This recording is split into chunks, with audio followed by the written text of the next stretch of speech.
আজকে সকালবেলা কত এখন বাজে 10টা 50। তা আমি যখনের কথা বলতেছি আরও 20-25 মিনিটের আগের কথা। আমাদের রেস্টুরেন্টে একটা ছেলে ঢুকছে প্রথমে। তা ছেলে ঢোকার পরে বলতেছে, ভাই ভিতরে কি বসা যাবে? আমি বলতেছি, ভাই এটা তো রেস্টুরেন্ট, অবশ্যই বসা যাবে, বসার জন্যই তো বানাইছি। আর খাওয়া দাওয়া করবেন, বসবেন, এই তো। তা কইছে, না ভাই আমি তো খাবার নিয়ে এসছি বাসাতে, তা ওইটা কি খাওয়া যাবে? আমি বলছি, ভাই না বলে কিভাবে, অবশ্যই খাওয়া যাবে, তবে আমাদের এখান থেকেও আপনার কিছু অর্ডার করতে হবে। ভালো কথা। আমি বলতেছি, ভাই আপনার সাথে কি আর কেউ আছে? বলতেছে, ভাই আমার ওয়াইফ আছে। আমি কই, ও আচ্ছা আচ্ছা, ঠিক আছে, সমস্যা নাই, বসেন। তারপর আসলো। আসার পরে বলতেছে, ভাই 2টা প্লেট দেওয়া যায়? সুন্দর করে ধুইয়ে প্লেট 2টা দিয়েছে ছোট ভাই।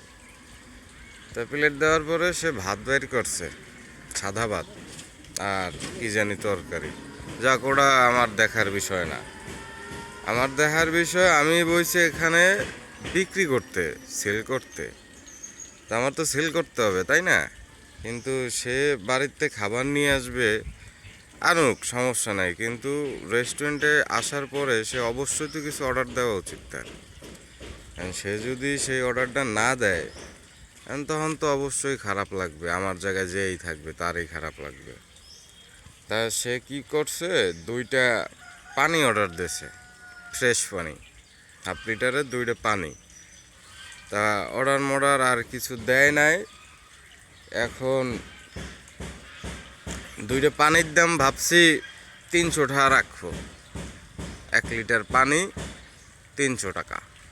সে যখন প্রশ্নগুলো করবে, তারে আমি সুন্দর ভালো ভাষায় বুঝাই দেব যে, ভাই এটা তো হোটেল না, আসলে এটা তো রেস্টুরেন্ট। আপনি যদি হোটেলে যাইতেন, তা হোটেলে গেলে সমস্যা নেই, আপনি ওয়াইফ নিয়ে আপনার কেন রেস্টুরেন্টে খাইতে হবে? আপনার কাছে আমি জিজ্ঞেস করলাম, ভাই আপনার সাথে কেউ আছে? আপনি বললেন, হ্যাঁ আছে, আমার ওয়াইফ আছে। তা আপনাদের সাথে যেমন ব্যবহার, যেমন যা করতেছে, জীবনেও তার ওয়াইফ না, কিন্তু সে আমার দ্বারা একটা মিথ্যা কথা বলল।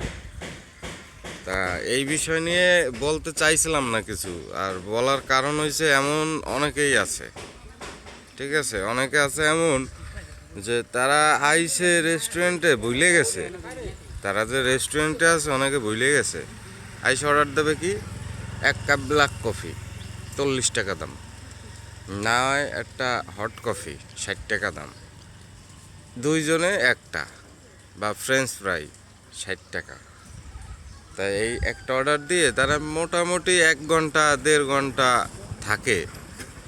তা এইসব দেখলে তো আসলে মেজাজ ধরে রাখতে খুব কষ্ট হয়, ঠিক আছে। তারা যদি আবার কি, তারা খায়ও না, 1 কাপ কফি 2 জনে তাও খাইয়ে পারে না, তার মানে কি?